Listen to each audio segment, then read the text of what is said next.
My name is Nick Stevens. I'm Senior Technician with Frog Environmental, and I'm here to talk about how we use combinations of flock mats and silt mats to provide in-ditch treatment on construction sites. Typically, you will have a number of ditches, interceptor ditches, that are used to collect surface water off your construction site. This will often be contain a lot of suspended material and be high in turbidity. And what we're doing is we're providing some system by where you can reduce the amount of turbidity in the water before it goes off site.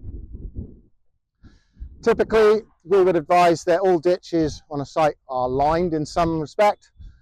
That isn't just to stop entrainment of the material, it's also to protect the structure of your ditch. If your ditch starts collapsing, you're going to actually be creating more of a source of silt.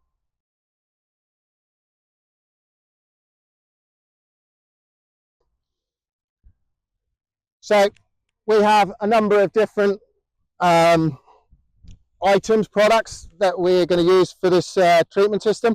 This is a silt mat. This is a coir type net structure. It's also got coir pith inside and a hessian back. This doesn't have any form of chemical treatment.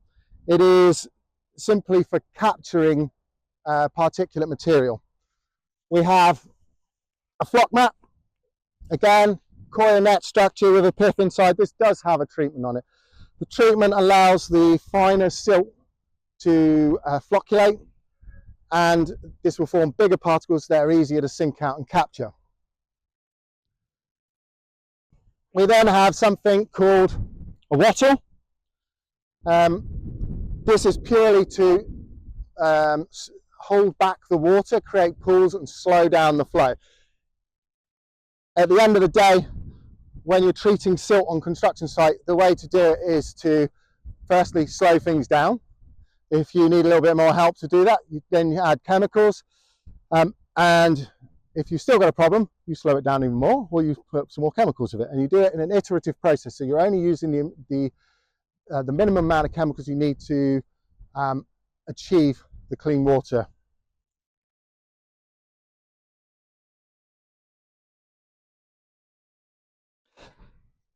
Within this system that we're providing, we typically have what's called a silt treatment unit, and this will consist of 3 silt mats, and these are overlapped like a roof tile. If you take the border of the silt mat, that's approximately 10 centimeters. You move the silt mat so that it just overlaps by 10 centimeters.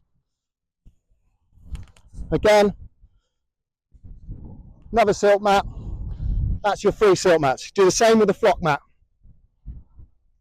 Again, 10 centimeter overlap.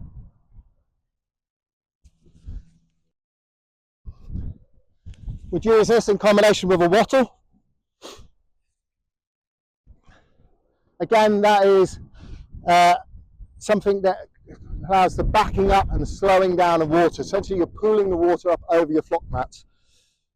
So we've got treatment, slowing down. Another feature, slowing down. The bigger particles are formed, come down, and they are caught in the silt mats behind this. If your water is not quite clean enough for what you need, you can just reproduce this whole system, this unit, downstream or upstream. The flock mats, when you put them in, it's best to leave them folded until the last minute. Take one edge, open them out, and that way you don't get yourself, especially if it's raining, you don't have the flocculants transferring onto your clothes.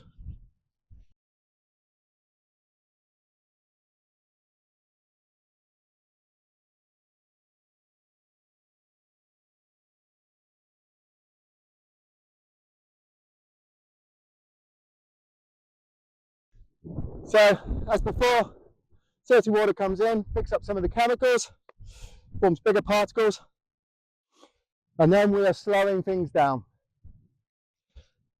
The wattle creates a pooling feature. We're slowing the water down and backing it up on the mats. The silt mats are purely there to capture the particulates that we've just produced. To stop this all shifting, once we put it in,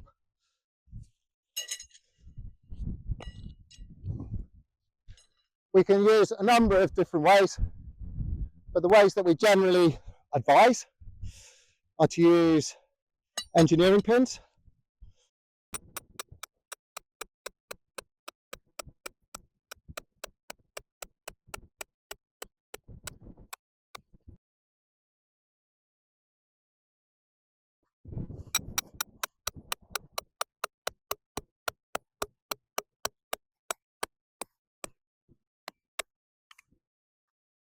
And we do this on the leading edge of each mat.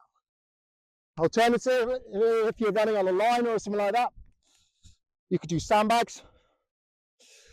Again, picking up the leading edge.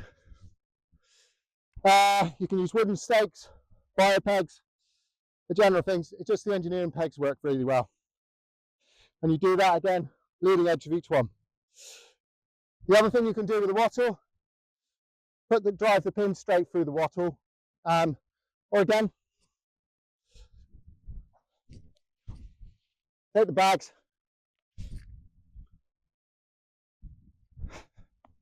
just hold it in place.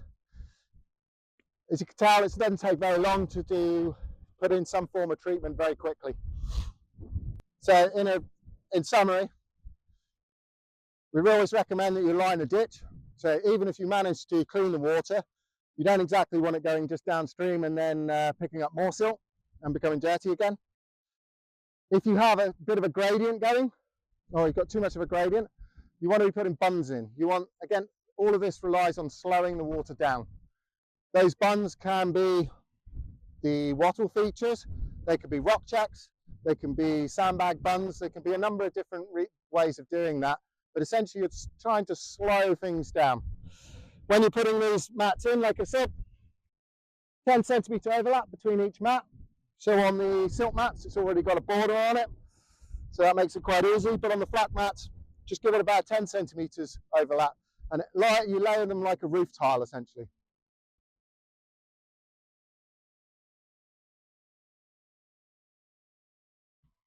The main thing you've got to, when you install these systems, is you want to be constantly monitoring them. Generally, you'll see visually that something's not working. If you've set something up and there's silty water going off the bottom after you've set it up and it's been working previously, you start to question whether the mats have been exhausted. They'll become exhausted when the flocculants actually run out, or when there's too much silt on top of the mats, restricting the ability of the water to interact directly with the chemicals. Generally, if there's loads of silt on top, it's not going to work. But the other thing is that you should be daily checking these anyway. And like I said, if you start to see a decrease in performance, you can then start questioning whether you need to change this or not.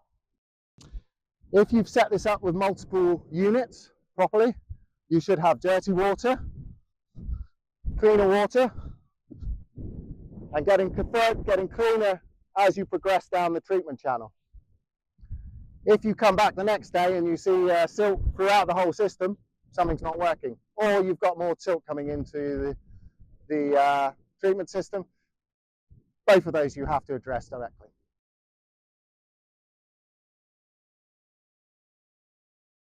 So in terms of working with these products, the mats come in around 14 kilograms in their dry state. When they're loaded and they're wet, you could be talking of somewhere in the region of 80 kilos, which is far more than you should be lifting on your own. Generally, remove the items that are restraining the mat or holding it in position. And what I generally do is fold one side over. Remember, these will be lagged and really heavy. I take a strop under one side, roll this one, pick it up from the other side, connect the strop together, or put a lark's foot through, and get a machine to lift it out. That's my typical way of refreshing or refurbishing a ditch. When these are all loaded up, one of the big questions we have is how to dispose of them. They can be disposed in your normal waste stream, but they can also be used around the site. Like, they may actually It may be loaded with silt, but actually there's nothing to say that I can't take a mat,